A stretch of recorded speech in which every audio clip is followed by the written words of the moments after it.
Hello guys, എല്ലാവർക്കും സുഖമല്ലേ? പുതിയൊരു വ്ളോഗിലേക്ക് സ്വാഗതം. ഇത് വളരെ സർപ്രൈസിങ് ആയിട്ടൊരു വീഡിയോ ആണ്. അതെന്താണെന്നല്ല, അത് ഞാനിപ്പോൾ പറയില്ല. അത് വീഡിയോന് ലാസ്റ്റാണുള്ളത്. അതുകൊണ്ട് ഈ വീഡിയോ സ്കിപ്പ് ചെയ്യാതെ മുഴുവൻ കാണാം. ഓക്കെ, ഇത് ഞങ്ങൾ വിഷുവിൻ്റെ ആഘോഷങ്ങളൊക്കെ കഴിഞ്ഞ് ഒന്ന് ചിരിച്ച് ചെയ്യാൻ വേണ്ടിയിട്ട് ഞങ്ങൾ പാടത്തേക്ക് ഇറങ്ങിയതാണ് കേട്ടോ. അല്ല, ചോദിക്കാൻ മറന്നു, നിങ്ങളെ വിഷുവൊക്കെ എങ്ങനെ ഉണ്ടായിരുന്നു? നല്ല രസമായിരുന്നില്ലേ? ഞങ്ങളും ചെറിയ രീതിയിൽ, വലിയ ആഘോഷങ്ങളൊന്നും ഇല്ലാതെ വളരെ ചെറിയ രീതിയിൽ കുറച്ച് ഫുഡൊക്കെ ഉണ്ടാക്കി ആഘോഷിച്ചു കേട്ടോ.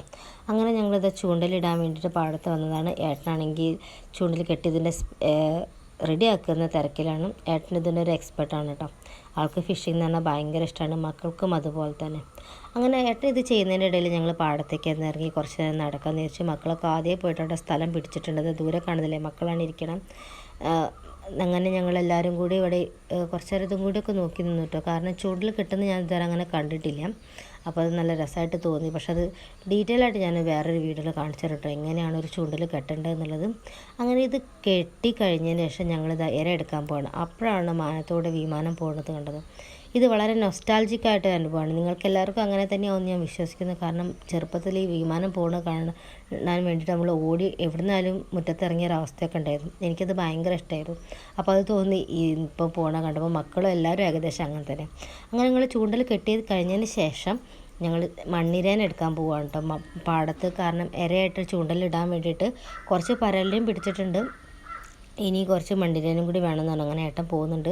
കുഞ്ഞുസ് ഇതാ ചൂട്ടും കെട്ടി ബാക്കിലേ പോകുന്നുണ്ട്. അങ്ങനെ ഞങ്ങളിതാ ഇര എടുക്കാൻ തുടങ്ങി. ഏട്ടനാണ് കേട്ടോ എടുക്കണത്. ഞങ്ങളിതിവിടെ കണ്ടു നിൽക്കുന്നുള്ളൂ. അങ്ങനെ ഓരോന്ന് മണ്ണിരേനെ കിട്ടിയിട്ടോ. അതങ്ങനെ ഞങ്ങളിതാ ഇലയിൽ വെച്ചിരിക്കുകയാണ്. മോളൊക്കെ അതാ പിടിച്ചുകൊണ്ട് നടക്കണം. എനിക്ക് കണ്ടപ്പോൾ എന്തോമായി തോന്നി. പക്ഷേ മക്കൾക്ക് ഇതിനൊന്നും ഇല്ല കേട്ടോ. മക്കൾ ഏട്ടനമാർ തന്നെ ഫിഷിങ്ങിലൊക്കെ ഭയങ്കര ഇൻട്രസ്റ്റ് ഉള്ള ആളാണ്.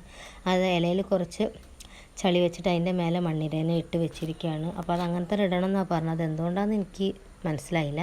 അപ്പോൾ ചളിയിൽ അങ്ങനെ കുഴച്ചിട്ടാണല്ലോ മണ്ണിരേനെ വെക്കൽ ഇങ്ങനെ പിടിക്കുമ്പോൾ. അങ്ങനെ അതൊക്കെ ഇട്ട് വരുമ്പോഴാണ് വേറൊരു കുട്ടികളുടെ മീൻ പിടിച്ചത് അങ്ങനെ പിടിച്ച് നിൽക്കണം കണ്ടത്. അപ്പോൾ ഞാൻ അതൊന്ന് ഷൂട്ട് ചെയ്തും അത് മക്കൾ ചൂടിലിടുന്നുണ്ട്. അങ്ങനെ ഞങ്ങൾ ഇവിടെ ചൂടിലിട്ടിട്ട് ഞങ്ങൾ വീട്ടിൽ പോയിട്ട് രാത്രി നോക്കാമെന്ന് പറഞ്ഞു. ഇതാണ് ഞാൻ നിങ്ങളോട് പറഞ്ഞ സർപ്രൈസ്. ആ ചൂണ്ടലില്ലേ വൈകുന്നേരട്ട, അതിൽ കിട്ടിയ മീനാണ് കേട്ടോ. വമ്പൻ ബ്രാല്. പക്ഷേ ഇത്ര വലിയ ബ്രാലൊക്കെ എൻ്റെ ജീവിതത്തിൽ ഞാൻ ആദ്യമായിട്ട് കാണാം. അത്ര വലിയ സൈസ്, നീളവും തടി ഒക്കെ ഉണ്ട്. നിങ്ങൾക്കത് കാണുമ്പോൾ മനസ്സിലാവുമല്ലോ അല്ലേ? നിങ്ങൾക്ക് എന്തായാലും ഈ സർപ്രൈസ് ഇഷ്ടമായി തോന്നുന്നു. ഇന്നത്തേക്ക് ഇത്രയേ ഉള്ളൂ. ബാക്കി വീഡിയോ പിന്നെ